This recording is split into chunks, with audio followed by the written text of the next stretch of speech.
But before that story, we want to now link up into the situation that's happening in Gikomba market that was razed down this morning.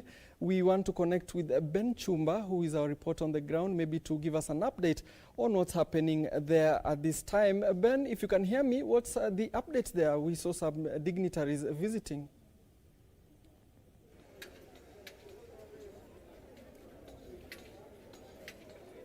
A very good afternoon, Alan, coming to you live from Gikomba market in Nairobi. I can confirm that hundreds of traders are counting losses here following the fire outbreak that occurred early this morning at around 2 a.m. in the morning. We've been able to visit the area, and we can also confirm that property of unknown value has been damaged, and we managed to talk to some of the traders who are doing business in this area, and according to them, they say this is an incident that they have never seen before because it has really affected most of their businesses.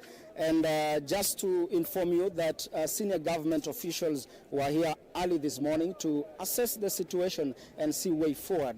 And among the senior government officials were Principal Secretary in the Ministry of Interior, Dr. Karanja Kibisho.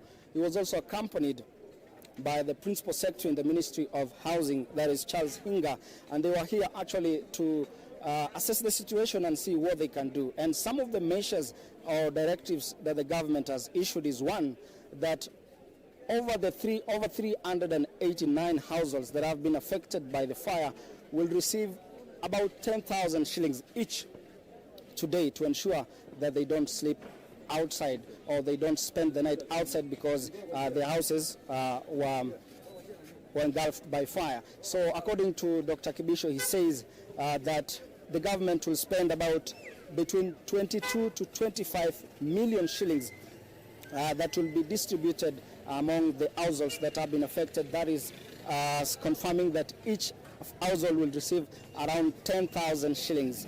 And Dr. Karanja Kibisho said that they have been able to have meeting with area leaders and try to establish what is the problem, because they say that this is not the first time a fire is being reported to have damaged a lot of property here. So they are trying to find out what they can do. And some of the measures that they have put in place is that the government will construct a perimeter wall within 3 months from today. They say this will ensure that the security of the market is improved. And another issue that they agreed is that Safaricom, in conjunction with the Nairobi Metropolitan Services and the national government, will ensure that CCTVs are being installed in the market so that at least next time they can easily, it can assist in terms of doing investigations, considering that this incident happened in the morning at around 2 a.m. Remember, 2 a.m. is within the curfew hours, so there's so many questions as to how the person was able to start the fire. The government says also that a borehole of around 100,000 liters will be constructed within the next 1 month.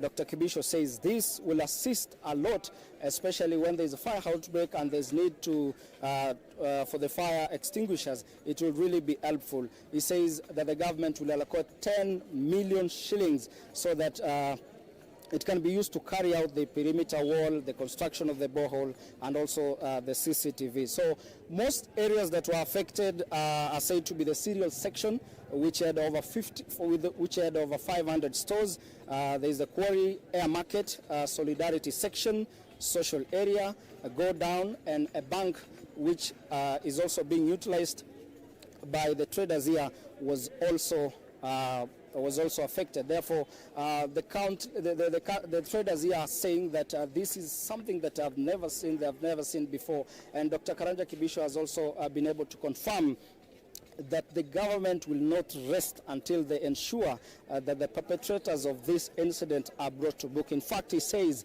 they have set up a call center at Nyayo House that will be receiving information from the public that can help in carrying and identifying the people who could have been behind this issue. So that is what we have as at the moment, and we can confirm that No casualty was reported in the incident that happened around 2 a.m. in the morning. Therefore, it's all about the properties that have been affected. And we managed to speak to a few traders. And actually what they're saying is that some of them recently took a loan so that they could boost their businesses. And then it happened that coronavirus came and the business was affected, and a few days after they reopened the business, it appears now that their properties have been distracted. Therefore, it is sad for many traders here, but we are waiting to see how the government will handle this. But according to Dr. Kibisho, he says that within 3 months,